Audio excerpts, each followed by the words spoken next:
Welcome to the Unlist. Today we are having the age-old, tired discussion of Green Irish Tweed versus Cool Water. Probably not a discussion I should be having in 2024, considering this is like just about a 20, 25-year-old discussion now. People were arguing about this before base notes had actually come online, so back in like the early Badger and Blade days. People were discussing whether one's better or the other. As we would all eventually find out, they are in fact made by the same perfumer. And they are part of the same development process. So, really, Green Irish Tweed is a prototype of the fragrance that would eventually be released as Cool Water. So, really, there's not much to have a competition about, because they were never meant to compete with each other. Since they are effectively not even cousins, they are like fraternal twins or something. So I'm going to pick which one I like better, of course, right? I'm going to say which one I think is better, but there really isn't an objective answer to this question. There never has been. So if you're looking for that, you're not getting that from me. Now, I will say, you'll probably notice that my bottle of Green Irish Tweed is a bit older because it's the square top one, so it's the 4-ouncer. They stopped making these right before the pandemic, so 2019.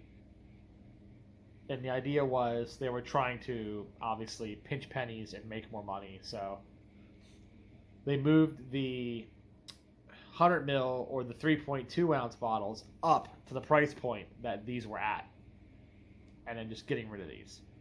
So you paid more money for less fluid. And that's just something they learned they could get away with because Aventus was selling like crazy in that size.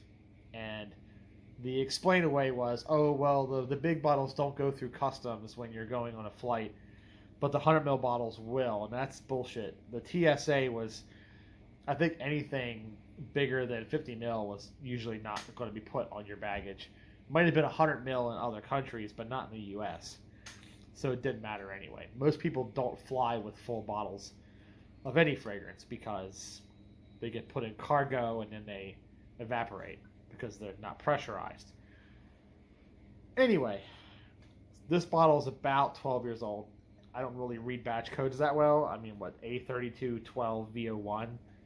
So I guess that's 2012. I don't fucking know. I don't care. It smells good to me. It's from the period where they had caps like this, the round on the logo, not the square one that Aventus had.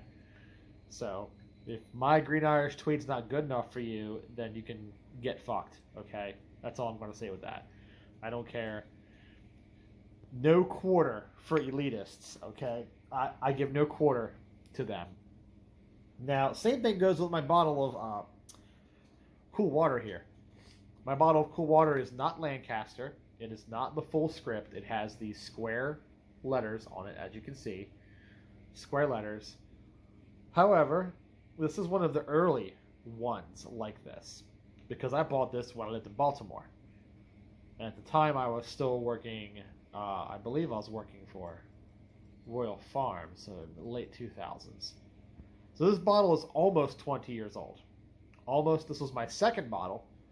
My first bottle had the script, and it was from the late 90s. And I used it completely up, and it went right in the trash, because that's what normal people do with fragrances. They use them up, and they throw them away, right? That's the whole idea of, oh, my precious, I covet this. I must have 15 bottles of this, and I will be buried with them when I die. That's some manic bullshit with fragrance community people. The average person, seeing a bottle like this with a fill level this low is normal for most normal people because they use their fragrances, right? So my thing was I bought this and I used the hell out of it because, like I said, I love this stuff. But then in the late 2000s, I don't know what happened. I just switched and I started using different things. And like most people, once you go off of something, you don't really come back to it, usually. You don't come back around. So this just hung around in my collection periodically I use it, you know, just to remind myself, like, oh, let's smell cool water. But again, the elitists are going to say, oh, it's not the real one, it's not the good one, it's not the one that matters. Again, you're free to click off my channel and unsubscribe. You are free to just go live your life without ever making mention of me again, because I do not give any fucks. Alright, this is my bottle of cool water.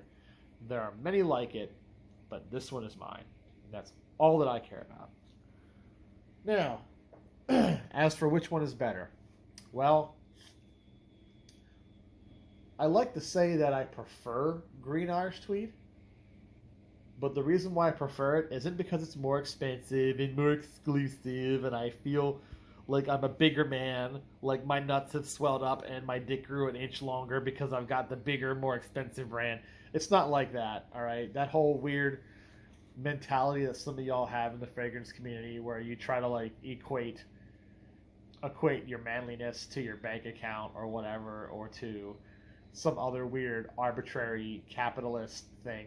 It's like we're all like in some kind of strange social Darwin experiment, and we're all running through the maze chasing the cheese, and you think that a bottle of cologne is going to help you get to the other end faster, when in fact it just makes the other mice know you're coming and avoid you, right? They're busy getting the cheese. They're not worried about you. But anyway, so I think Green Irish Tweed is better because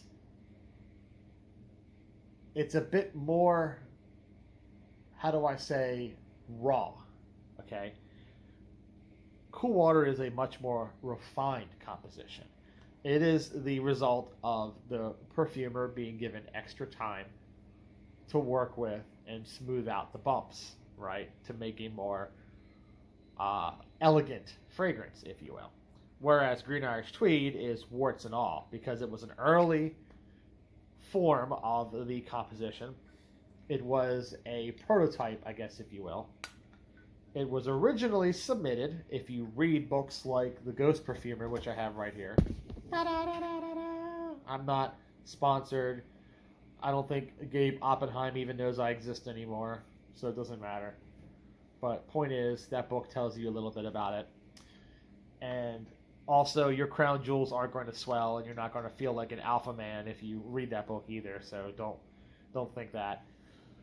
But the thing is, that book tells you in some detail, and you can find out more if you go digging online and watch interviews with the perfumer, Pierre Bourdon.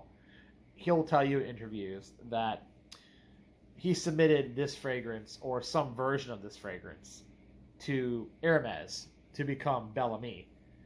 But Hermes said that it was too fresh, too innovative, too potentially mainstream, and they are a very much elitist, exclusive, the if you know, you know kind of a brand. Okay, they weren't trying to become Dior. They weren't trying to become YSL. They wanted to be that Louis Vuitton kind of brand, and they still are to some degree. They're a little more mainstream now than they were in the 80s, but in the 80s they were very much exclusive.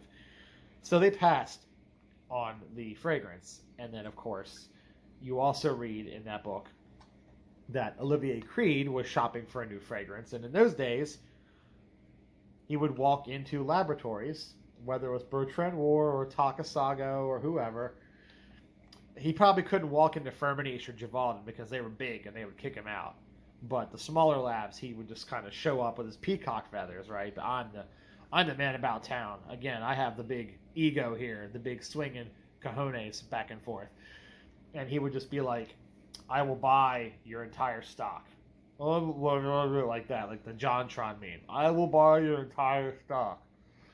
And he would just buy the fragrances and then release them, right? He would typically go for mods of either rejected fragrances or mods of fragrances that were already released but were different enough that they could be like faked out as a upper class version. So a lot of you will recognize some of the gray caps, right, that were released around that time period. The gray caps smell like they're trying to be more expensive versions of other designers, like orange spice, very famously smells like Kouros, another Pierre Bourdon composition. So that's just what he did back then. However, in this case, this wasn't a more expensive version of another fragrance because it was a rejected mod. So when this came out, and the release date is 85, although Bellamy came out in 86, so I don't know thereabouts how accurate that is, but when this came out, there was nothing else like it. Nothing else like it. So Creed had the lockdown on this new, fresh, aqueous, ambroxan-powered, you know, just this very lucid, fresh kind of smell. And, well, it's warts and all. Like I said, it doesn't have a lot of finessing done to it. The violet leaf reads very strong. You get a little bit of iris. You get some woody materials in the base. You get some cis-3-hexanol if you like green notes. Okay, if you like green notes. And then lots of dihydramyrosinol, lots of ambroxan. But those green notes and that violet leaf are what really stands out very strongly in this. They're not finessed. They're not subdued. Cool Water, on the other hand, is not only gobs cheaper, but it has more lavender. Okay, it's more aquatic notes, so the dihydramyrosinol is upped in quantity. The ambroxan is also upped in quantity, and it's funny because ambroxan was very expensive in the 80s. So this formula, at least in the 80s, this formula was more expensive than the Green Irish Tweed formula. It cost more, but it sold for less. You go figure. So when Davidoff was pitched this fragrance, they were going to call it 3 because they had Davidoff in 84, and they had Zeno in 86, and then 88 would have been their third fragrance. So it was going to be Davidoff 3. But the last minute, someone said, hey, no, let's make it Cool Water because it kind of smells like cool water. I mean, not really. I mean, if you're a dumb kid like I was, and you were wearing this, you said, yeah, this smells like the ocean, because your dumbass has never actually gone to the ocean, so you have no fucking idea. So yeah, for a lot of people, especially dumb shits like me, this smelled like cool water, as far as we knew. Overall, it's a bit soapier, much smoother, much fresher, but it lacks something. And if you never knew Green Irish Tweed existed, like I didn't when I was a teenager at 20-something, you thought Creed was a rock band, right? You thought Creed was stuff like My Own Prison and Arms Wide Open and all that. You had no idea that there was an actual fragrance brand called Creed. It just didn't matter. It didn't register to you. So I wonder if anybody in Creed actually wears Creed. That'd be sort of funny.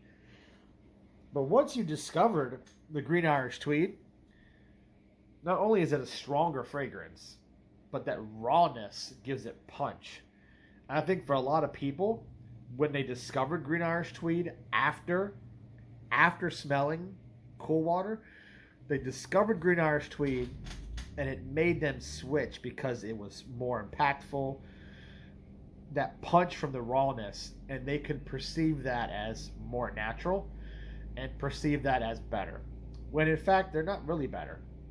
It's just mounds and almond joy. Sometimes you feel like a nut, sometimes you don't, right? That's what it is. So my official answer, making a long conversation out of this, but my official answer is going to be Green Irish Tweed, because I like the rawness, I like the punch, but honestly, from a quality perspective, they're about the same, really. Some of y'all might like the smoother, more lavender-focused nature of the Cool Water, and you wouldn't be wrong for thinking that. I couldn't fault you for that. Now, let's extend this death match into a 4-way. Let's make it into a Royal Rumble, okay? Let's do a tag team here. Bring in 2 extra competitors. These guys are deserving of conversation. So this video is going to probably push into overtime a little bit as I talk about these. But the first one, criminally unheralded. This fragrance really deserves much more conversation than it ever gets. And I just, to this day, I do not know why people seem so intent on ignoring this fragrance. I think some of it has to do with the brand, of course, and the price point, because all y'all are snobs. You don't know what you're missing. You know, you can't see the forest for all the trees, but this little ditty by Jack and Diane, right, two American kids growing up in the heartland, is called Aspen. And it's a Cody fragrance, but for the first, I think, 3 years, 89 to 92, it was a Quintessence fragrance. So it was originally composed by Quintessence, and then Cody bought Quintessence, and it became a Cody fragrance thereafter. So if you're one of those deep vintage guys and you want the deep vintage one, it's got to say Quintessence on the bottle. But again, this is a drugstore fragrance, so who cares?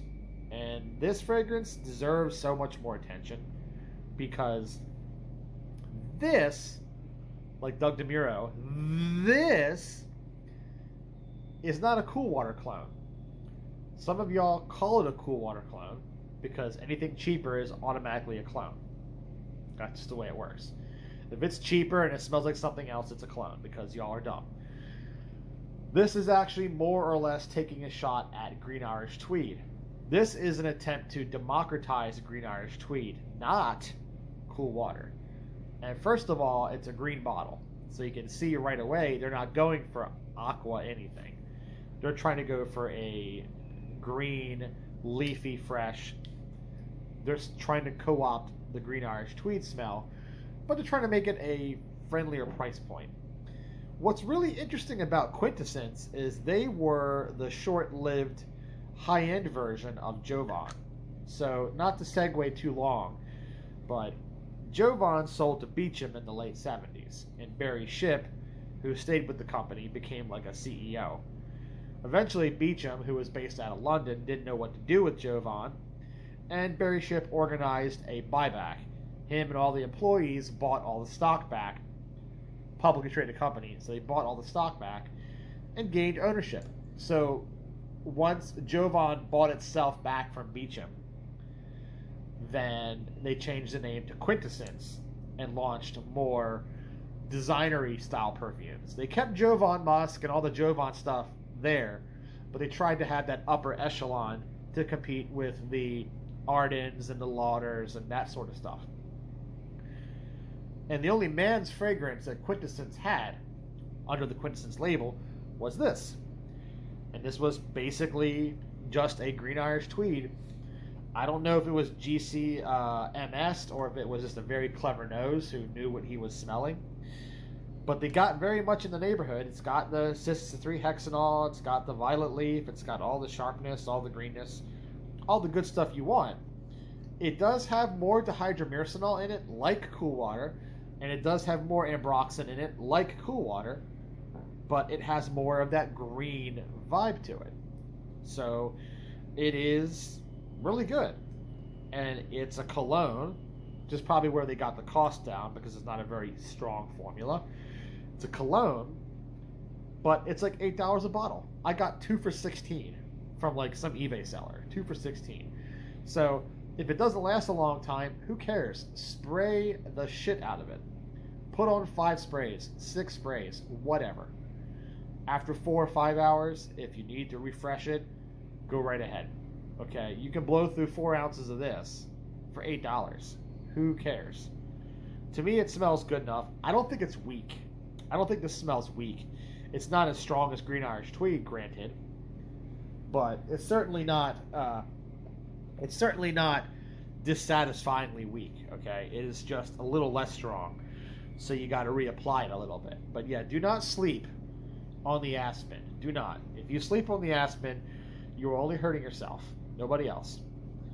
And then this guy, contestant number 4. Y'all know about Armoff. I don't have to tell you. So this came out in 2015.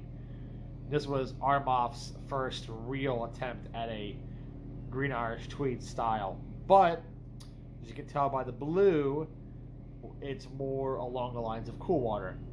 So, If you were somebody who was unhappy with the modern reformulations of Cool Water, and you wanted the stronger Cool Water like how it used to be with the script letters from the 80s, like you want those Lancaster bottles, then this is the one to go for.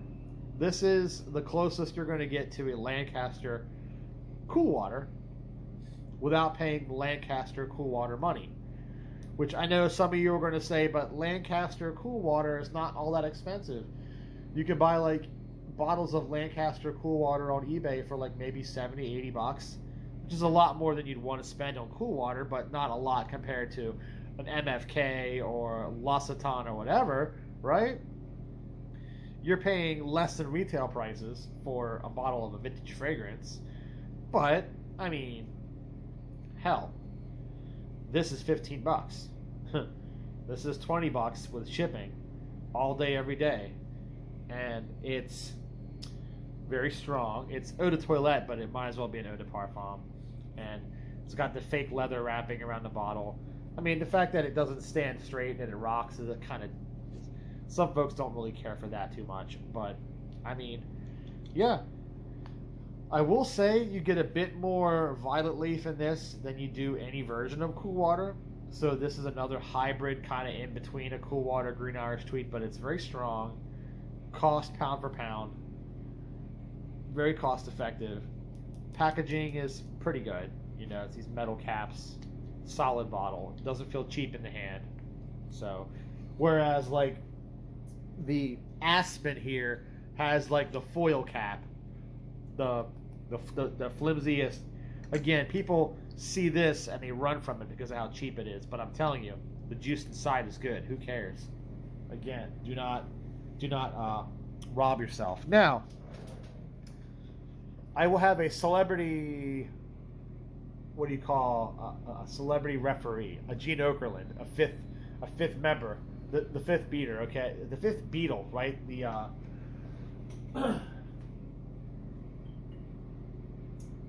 I said beater, whatever. Fifth Beatle, the odd man out.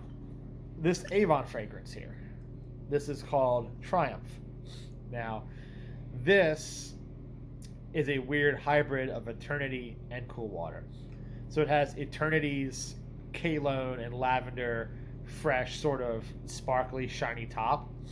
But then it has Cool Water's base with the hydromyrocinol, the ambroxan, a little bit of violet leaf, but much more lavender in this than anything else. So if you ever wanted to know what layering Eternity over Cool Water would smell like together, then this Avon fragrance will get you there. This Triumph, released in 1994, I believe, 94, 95, so a little bit on the late side of things. But Cool Water was still very popular, and so was Eternity. This doesn't really get compared to the others. I wouldn't call it in the same competition. It's like the celebrity referee, the Gene Okerlund type. But the winner is Green Irish Tweed for me. And then out of the other ones I mentioned, Aspen and Très Nuit, Aspen is definitely the runner-up. And then Très Nuit would come in third place. And honestly, Cool Water would come in last. I would wear it last of the four. There you have it, guys. That's my little Green Irish Tweed, Green Irish Tweed. I can't talk. Okay, guys. That is my Git versus CW. There you go. Remember the network CW, right? It was a brief retooling of the WB, and a lot of cartoon shows were on that. Anyway, all right, I'm rambling. You guys heard my answer. Green Irish Tweed I like better than Cool Water, but they're both qualitatively about the same. This has been the On List. Warts, stuttering, mispronunciations, and all, and I'll catch you later.